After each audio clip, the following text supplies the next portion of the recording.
श्री समरजीत सिंह।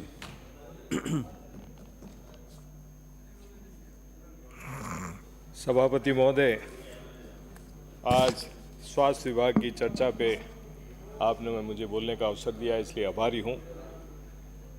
सरकार का भी आभारी हूँ कि आप लोगों ने बातें हैं। अच्छा, वो तो आप ही जानते हो।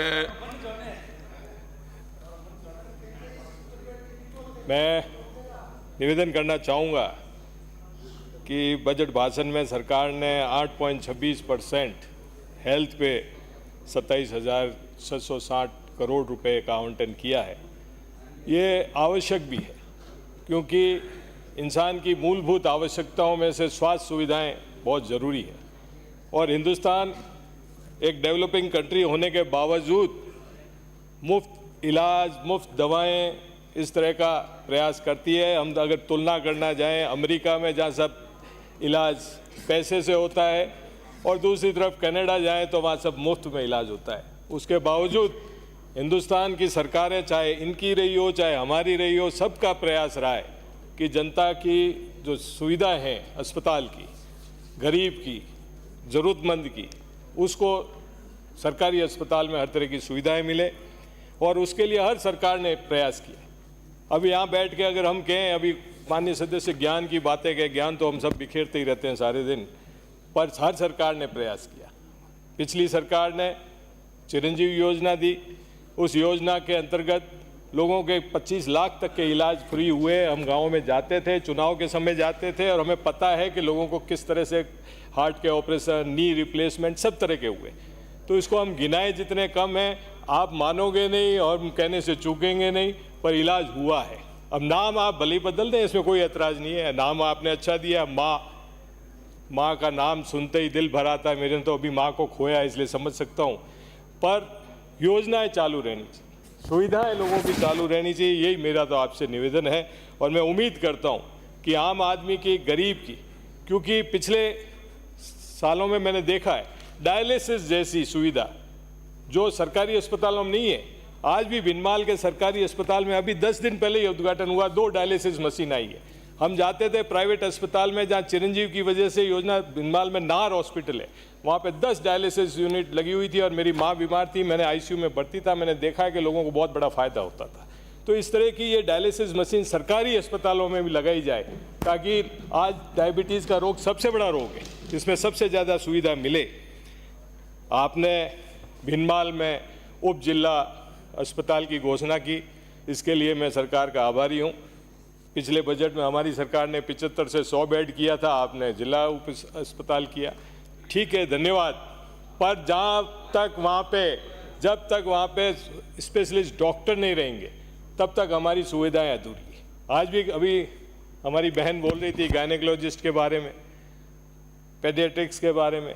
अगर ये डॉक्टर्स ही नहीं होंगे तो उन सुविधाओं का फ़ायदा क्या? अभी कुछ दिन पहले की घटना है कि सरकारी अस्पताल भिनमाल में गायनेकोलॉजिस्ट डॉक्टर है, पर उसके बावजूद उसको रेफर प्राइवेट हॉस्पिटल में किया जाता है, और उसका वहाँ शोषण होता है। मेरे आपसे अनुरोध है कि कम से कम आधी आबादी की बात है, तो महिलाओं के लिए ऐसा कोई नियम बनाया जाए कि अगर सरकारी अस्पताल से उनको प्राइवेट अस्पताल में रेफ़र किया जाए, तो वहाँ पे भी वही सुविधाएं मुफ्त में मिलनी चाहिए। और ये प्राइवेट अस्पताल पे कोई एहसान नहीं होगा।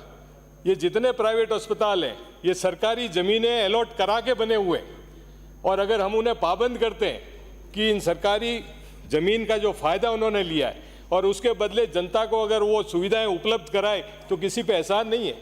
मेरे यहाँ तो मैंने देखा हुआ है कि सारे अस्पताल जितने बड़े बड़े बने, सारी मुफ्त की ज़मीन पे बने हुए। तो सरकार से आपके मार्फत निवेदन करना चाहूँगा कि उन सुविधाओं को पाबंद किया जाए।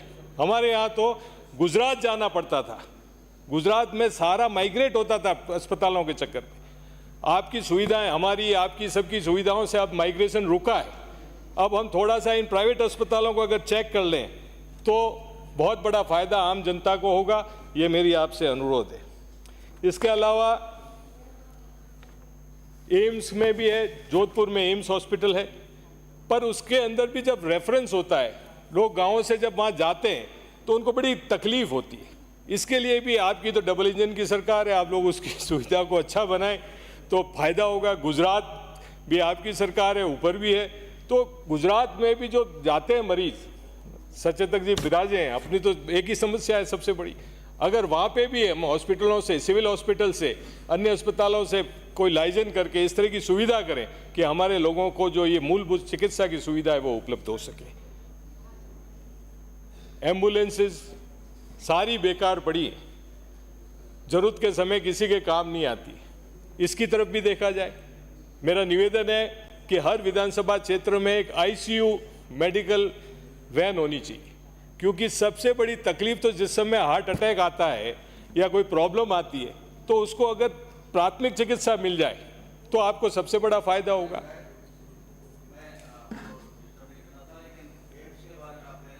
इसके बारे में मेरा बहुत अच्छा अनुभव है और वहाँ बिल्कुल सारा सिस्टम से काम होता है, बिना किसी सिफारिश के जो जाता है उसके भी अच्छी सेवा होती है। और बड़ी से बड़ी सिफारिश आ जाए तो भी लाइन तोड़ के वो आगे नहीं बढ़ने देते। बहुत बढ़िया सिस्टम है एम्स का जोधपुर का, बहुत बढ़िया। वहाँ की सुविधाओं, अपने एरिया के लोगों को भेजना चाहिए, वहाँ ज़्यादा से ज़्यादा भेजना चाहिए। मैंने वहाँ की सुविधाओं के बारे में कमी नहीं बताई, आपने ध्यान से सुना ही नहीं।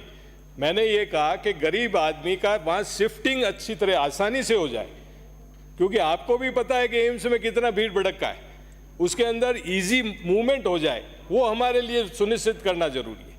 हम वहाँ से जो, अगर आपके सरकारी अस्पताल अगर जालोर से बिनमाल से जाता है, अगर सरकारी एम्बुलेंस में जाता है और उसको वहाँ एंट्री टाइम पे मिल जाती है, तो सुविधा, जो समय पे सुविधा मिलने का सबसे बड़ा फायदा होता है। तो मैं ये अर्ज कर रहा हूँ आपको, एम्स है तो बहुत बड़ा फायदा है उसका, इसीलिए मैंने आपको पॉइंट आउट किया कि अगर आप इसमें इंटरेस्ट लें तो गुजरात में भी राजस्थान हॉस्पिटल है, सारे अस्पताल हैं, उन अस्पतालों में भी इन सुविधाओं को कराइए, क्योंकि देश तो एक ही है।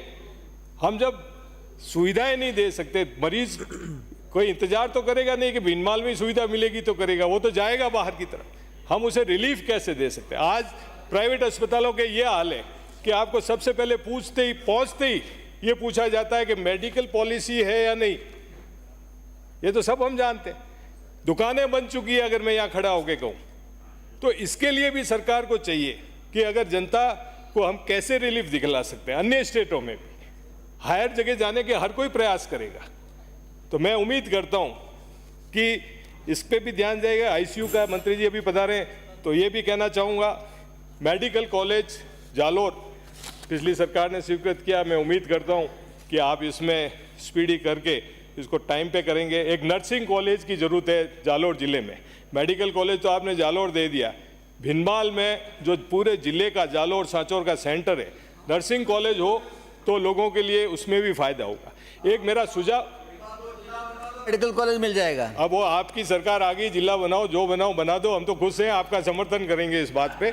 जिला तो हमारी सबसे बड़ी मांग है, और चलो हमारी सरकार से चूक हो गई, आप तो कर दो उसको, हम धन्यवाद देंगे। मैं सबसे पहला व्यक्ति हूँ यहाँ खड़ा होकर आपको धन्यवाद दूंगा, आप कराइए उसको। अभी तो मैं नर्सिंग कॉलेज की मांग कर रहा हूँ आपसे। ब्लड बैंक, जो भी ये CHC वगैरह है मंत्री जी, उसमें ब्लड बैंक की सुविधा होनी चाहिए। देखिए, ना तो मेरी आदत है कि जब इस हाउस में हम बोल रहे होते हैं, मुझे बड़ी तकलीफ होती है कि जब हम कांग्रेस बीजेपी की बातें करते हैं, हमें जनता बड़े मन से चुन के भेजती है कि हम वहाँ की रिप्रेजेंट करें, और फिर हम अपनी एक दूसरे की कमियां और ज्ञान बिखेरते रहे, उससे कोई फायदा नहीं है। आप तो काम कीजिए, हम आपको शाबाशी देंगे। ब्लड बैंक की मैं अर्ज कर रहा था आपको कि ब्लड बैंक CHC हेडक्वार्टर पे होना चाहिए, ताकि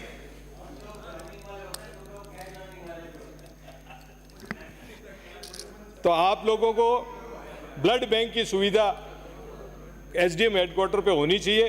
प्राइवेट हॉस्पिटलों में जाते हैं, वहाँ पे ये अपने से ले तो लेते हैं सर्टिफिकेट, पर लोगों को बड़ी तकलीफ होती है उसके अंदर। एक अंत में, एक मेरे यहाँ पे सेवड़ी में अस्पताल बना था, PHC बनी थी, और उसकी जर्जर अवस्था है, कोई उसका देख रेख करने वाला नहीं है। मैं उम्मीद करता हूं कि सरकार इसकी तरफ देखेगी और उसको गिरा के नई बिल्डिंग बनाने की कोशिश करेगी। पुनः आप सदन में थे नहीं, पर मैं भिनमाल उप जिला अस्पताल के लिए आपको आभार व्यक्त करता हूं। धन्यवाद श्री हंसराज।